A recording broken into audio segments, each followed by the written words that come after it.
Thank you for joining us on At Issue. I'm H. Wayne Wilson. I'm very pleased to have the Congresswoman from the 17th Congressional District joining us for a half-hour conversation about many topics that we want to get to. So let me introduce, without any delay, Cheri Bustos. Thank you so much for joining us. Thank you for having me. And I think the last time you were here, you were in a debate format. Yeah, all that fun. It's nice to be able to sit with you one-on-one like this. This is great. You have 1 year under your belt, so to speak. So let's talk about some of those issues. And you've been doing a lot of listening. I don't think that's too surprising. But before I get into specifics, what are you hearing is the primary concern of people in the 17th District? And for our audience benefit, 17th District is rather large. It goes from Winnebago County, or the southern portion of Winnebago, which is Rockford, to the Quad Cities and over to the southern portion of Peoria. So a big territory. What's the first impression you have about the concerns of your constituents? No, I think if we were to sum it all up, it's the economy. Our statewide unemployment rate is still higher than we'd want it to be. It's still higher than the national average. We have pockets where we're doing a little bit better in our congressional district, and we have pockets that we're doing worse. So, the foundation of everything that we're trying to accomplish really gets down to the economy and what can we do to help create jobs, or make sure that if there are federal policies that are an impediment to small business success, we want to play a role in helping with that. 8.6% at the end of 2013 was Illinois' unemployment rate. Workforce development is one that you focused on. How are we going to go about making sure that we get jobs for people when we hear Excel Foundry, they can't find qualified people down south of Pekin. They can't find qualified people. So there are jobs out there, but yet we sit at 8.6%. What can Congress do? Well, if I can lay the context a little bit about at least what I'm trying to accomplish, when we come home back to the district, I come home virtually every weekend, and when we're not in session during the course of the week, we do what we call district work periods. So during that time, especially because I'm new at my job, I'm my first year into it. It's my first term. I have a lot to learn, and with my background as a reporter, what you do as a reporter, you try to learn as much as you can. You try to talk to as many people. And as you know, there's not one angle to a story. There's not two angles to a story. There are multiple angles. And so we go around this vast district, 14 counties, 7,000 square miles, and we do roundtable discussions with different people. And we've done that with seniors. We've done that with veterans. We've done a tour of all of the community colleges that serve this district, 7 community colleges altogether. And we listen, and we talk about what can we do better? How can we lay the foundation so our economy can improve? And I happen to think that we have some components that are so strong, and I think are stronger than most other congressional districts and most other regions of the country, for that matter. And that is that we've got this really unparalleled work ethic because of this region's history in manufacturing. We've lost a lot of those jobs, but we are well poised to bring those back. I think that the economy is such we are starting to see some improvements where we can grow that manufacturing base. We have a small business advisory council that we just had a conference call earlier this week to gather some ideas about what we can do. And we have done 3 regional economic meetings. We did one in Peoria, one in Rockford, one in the Quad Cities, and then we came together with the University of Illinois to have one economic summit to talk about exactly this. What can we do to improve the economic environment? I think above all else, we have to make sure that we're working collaboratively. That means with state government, with local government, the federal government, and with the private sector. Well, let's talk about one arena where you could create jobs, and that's in infrastructure improvements. We know that the roads and bridges and et cetera of America are in need of some improvement. And what can Congress do to help with infrastructure improvement, thus creating jobs? And please address the gas tax issue in your answer. Okay, well, I, as a member of Congress, we serve on either one committee For instance, people who serve, congressmen who serve on like the Ways and Means, that's an exclusive committee because it's so vast. But as a new member of Congress, I'm allowed to sit on 2 committees. And I lobbied very hard to serve on the 2 committees I've been assigned to, and that's Transportation and Infrastructure. Again, because of the need for addressing our aging and crumbling infrastructure, not just in our district or our state, but throughout the country, and then agriculture. So I'm easing into this answer here by saying that I serve on the Transportation Committee, and I've been assigned to serve on a conference committee to work out differences in a certain bill that we're negotiating right now between the House version and the Senate version. And the reason I bring this up is because we have a bill in there that I'm a lead sponsor of in a bipartisan fashion. And Senator Durbin and Senator Kirk are the Senate sponsors, again, in a bipartisan fashion, that looks at addressing this infrastructure lapse that we have in our country for not addressing needs. In this case, we have locks and dams. Okay, very, very important. Let's look at our district here. We have the Illinois River running right through our congressional district. The entire western border of the district I serve is the Mississippi River, the largest inland navigable waterway in the world. So the locks and dam system was put in the Depression era, and has not had any complete overhaul of any sort. So we have $60 billion in backlog needs. And we as a government don't have that money to do that, so how are we going to address it? So the bill that I'm a lead sponsor of, along with Rodney Davis out of Central Illinois, a Republican, again, this bipartisan maneuvering that I think we need to make sure that we focus on in order to be successful, we look at a private-public partnership to pay for 15 pilot programs along our locks and dam system. The reason that's so important is because 60% of ag products produced in the United States actually are carried down the Mississippi River by barges. And so it's an innovative way to address this. I think we're going to have to look for innovative solutions. And if we don't, we're not going to be able to pay for the needs that we have in this country. Regarding highways, the federal gas tax has not been raised since 1993, if I recall. Can it be raised? Is this a good time to raise it? Well, it hasn't been raised at a federal level for 20 years. Let's keep this in mind. The state of Illinois has the 3rd highest gas tax. That's the state portion. So when you total all that up and what we pay when we fill up our gas tanks, it's the 3rd highest in the country. So, I like to, before I would jump to something like that, I want to look at where can we address waste? Where can we address efficiency?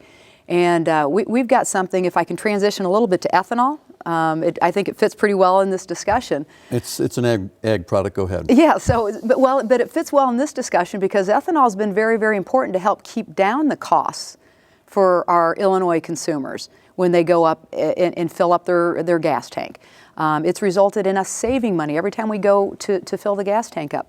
But what's happened, and this is very topical, the Environmental Protection Agency has issued guidelines that would actually reduce the amount of biofuels that are blended. And that could possibly be devastating to the state of Illinois when biofuels infuse $5.3 billion a year into our economy. So, I'm in a position where I hope I can make a difference here. So what I've done as a member of the Ag Committee is I reached out to a Republican member who is on the Ag Committee, sits just 2 seats away from me.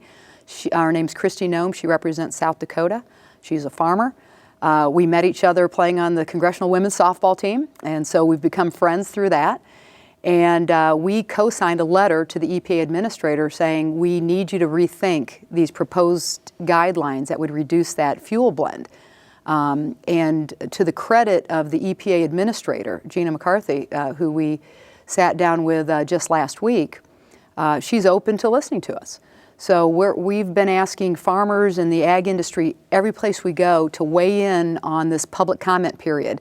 Which is ending actually, I think before this program airs, it ends on the 28th of January. But we're doing everything we can to make sure that agriculture interests, for that matter, environmental interests, and getting away from that reliance on foreign oil We think ethanol and biofuels play a role in that. Let me go back to the lock and dam issue, at least tangentially, because the $1.1 trillion bill that the president signed on January 17th, bipartisan effort, it had some give and take. For example, probably not to your liking, high-speed rail program is getting no more funding, and the TSA is not going to see any additional funding. To your liking, in all likelihood, $1 billion for Head Start and $300 million more than the Army Corps of Engineers had requested, an additional $300 million. I don't know what portion of that might go to lock and dam reconstruction, but is that the kind of trading that you're seeing in these bipartisan efforts that you're undertaking? Well, you have to look at the makeup of Congress now. We have a Republican-controlled House, a Democratic-controlled Senate, and a Democrat as president. So unless we figure out a way to be able to work together and find that common ground where it's possible, and I think there are many areas where it is possible, and I've looked for those areas, and virtually every piece of legislation that I've introduced in my first year in Congress has received bipartisan support. And it is just, I just got done talking to the Peoria Rotary, and I said it's not often that you see common sense in Congress in the same sentence. But there's plenty of that to go around, but we have to find a way to work together. So absolutely, it's a $1.1 trillion budget, and but what's good about it is we did come together. There was a Republican, Paul Ryan and Patty Murray came together to work out these differences. Is it perfect? Of course it's not perfect. Do we have some fixes to make? Yeah, we have some fixes to make, but there are some very, very important components of that budget that will create jobs in the 17th Congressional District of Illinois that I'm fortunate enough to serve. And on top of that, it eased the harm that sequestration did. And I very much appreciate you mentioning Head Start. I am passionate about Head Start. I visited a great Head Start program here in Peoria. And we have to figure out a way to differentiate between what we call investments and expenses. And I happen to think investments fall in line when we're talking about programs like Head Start and our children and education. So with all this discussion about bipartisanship, what's the struggle with the Farm Bill? Why is it so difficult to get a Farm Bill through? And knowing that SNAP is part of it, and also knowing that the subsidies don't work always the same. Corn farm subsidies are very different from cotton subsidies, et cetera. Well, so the two committees I serve on, Ag and Transportation, and since you're bringing up Ag in this case, are two of the committees where bipartisanship performs at its best. We have the Republican leader of the Ag Committee, Chairman Lucas, and the ranking member on the Democratic side, Mr. Peterson, work very, very well together. And the members of that committee work very well together. We overwhelmingly, out of committee, passed a reasonable farm bill to be passed on for a full vote on the House floor. It fell apart at the last minute on the House floor because there were amendments that were attached to it that most people just couldn't agree to. I couldn't agree to it, where the cuts were so severe to the nutrition program that I just don't know how anybody could agree to that without having any science to support that cuts should have been at that level. So what ended up happening, you had the House bill that passed, the Senate version. Big differences between the two. They are in committee right now. And the good news is I think we're going to have a bill to vote on here in the next couple weeks that my hope would be, and this is something I had talked about a lot when I was campaigning, but that we'll have a 5-year farm bill and give our farmers some certainty, and they deserve that. So the issue, I guess, is that you call these investments. Head Start's an investment, nutrition program's an investment.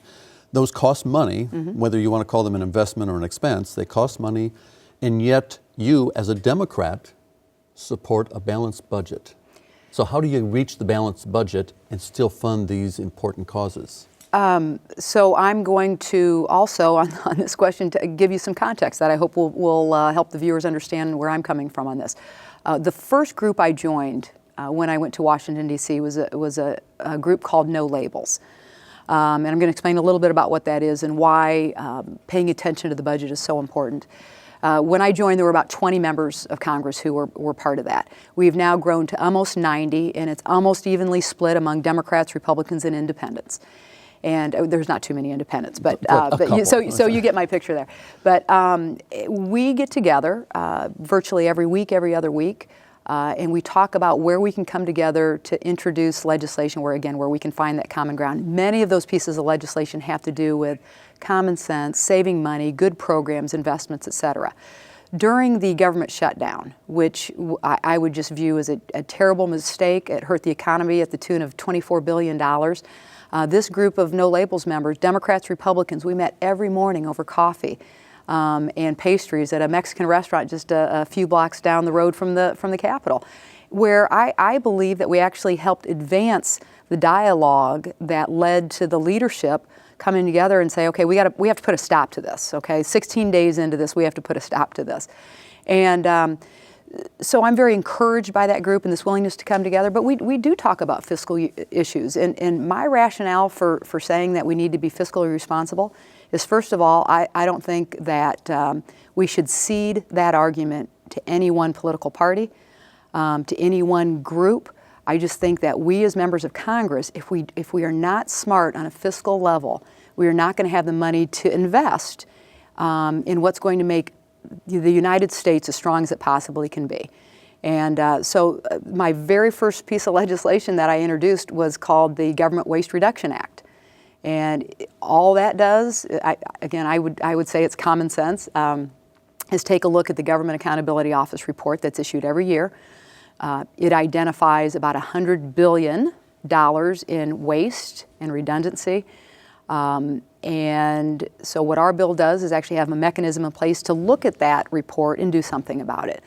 And so I think before we do anything else, let's get the waste and fraud and abuse and redundancy out of our system and try to address it that way. Where's that bill sit? We are growing on our number of co-sponsors. We've actually kind of transformed it a little bit under the No Labels movement we call it now the Government Transformation Act. We're going to work through that through the No Labels members on a bipartisan level. As I sit here, I certainly don't want to mislead anybody. I think it's an uphill battle to get it through.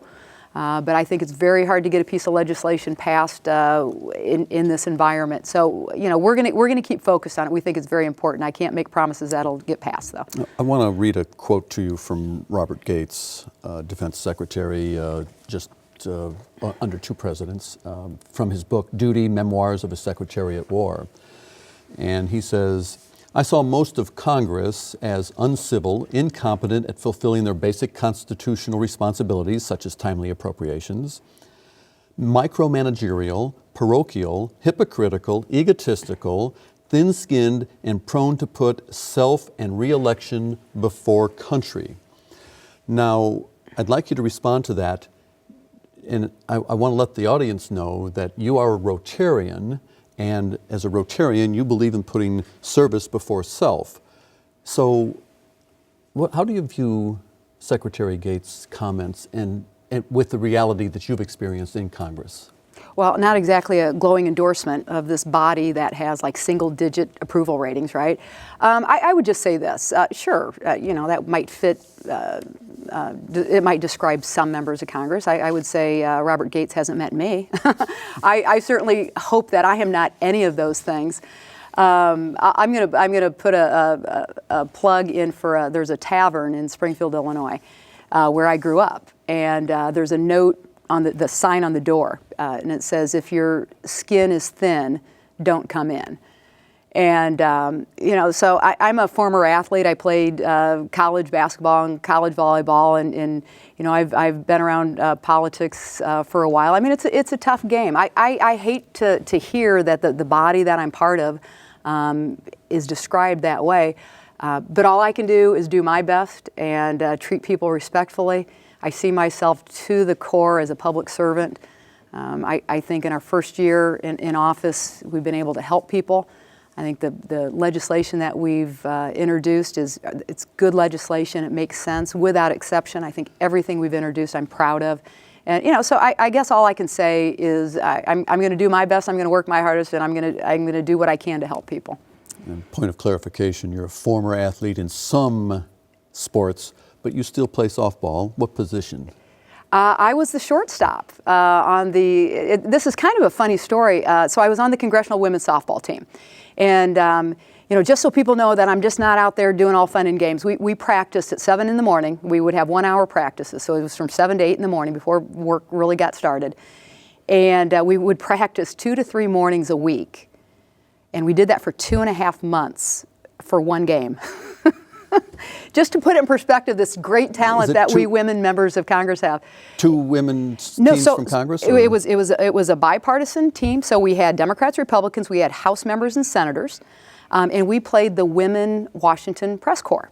Oh, okay. So I was a shortstop, and just to add a little drama, during one of our practices, I hit a grounder to short, ran into first base.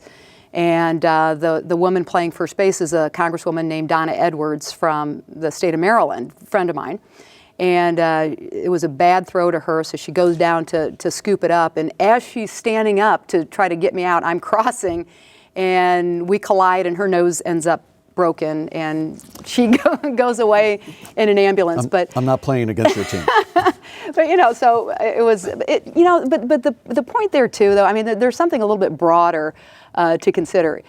I made friends out of that on the Senate side, and who I never would have had an opportunity to get to know otherwise. And I made friends with Republicans in a town where there's not a whole lot of facilitation of Democrats and Republicans coming together.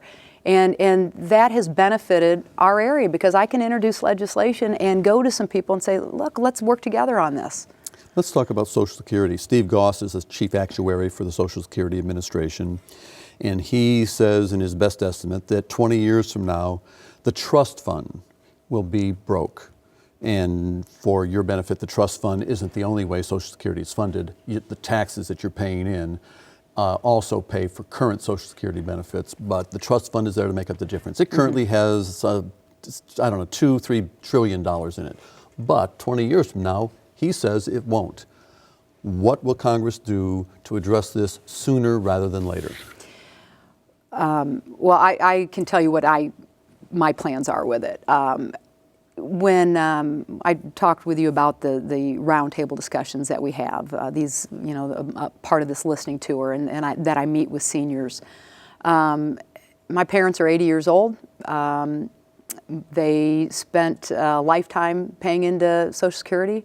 Those of your viewers who are in their senior years have paid into Social Security, and I happen to think that we are not going to balance this budget on the backs of seniors.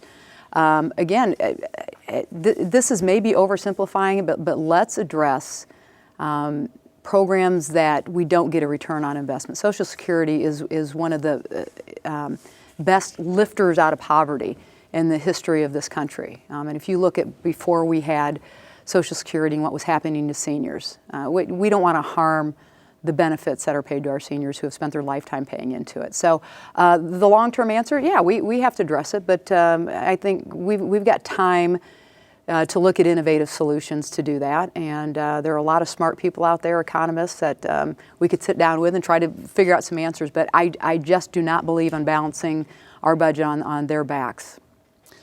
As a final topic, let's talk very local. Okay. And understanding that some of the tornadoes that came through Illinois were not in your district, but nonetheless, the impact was severe. And those communities, the expenses those communities incurred to clean up streets and things of that nature, were denied reimbursement by FEMA. Did FEMA follow the law? And if they did, can you help change that so that these situations don't occur in the future? Yeah, and we are addressing it. I could not believe when I read in the newspaper that it was denied, because I came to our district, and part of the damage was done in the district I serve. Most of it was in Aaron Schock's district, but Pekin is in the 17th Congressional District. So just yesterday, so very, very topical, Aaron Schock, Rodney Davis, and I, among other downstate members of Congress in the state of Illinois, introduced a bill that will actually allow FEMA to look at this formula in a different way that will help smaller towns, rural communities, So the formula is such that we can give help to people in the cities of Washington and Pekin and any other area that downstate that is impacted by natural disasters. And with that, we have run out of time. I might clarify that when she said just yesterday, that means a week ago because we taped this 6 days before its initial airing. So thank you so much, Congresswoman Cheri Bustos, 17th Congressional District. We appreciate your visiting us on At Issue. Thank you. And we'll be back next week with a discussion about how we might streamline the mental health services in Peoria County. There's a new process that's underway. We'll talk with some experts about that next time on At Issue. We'll see you then.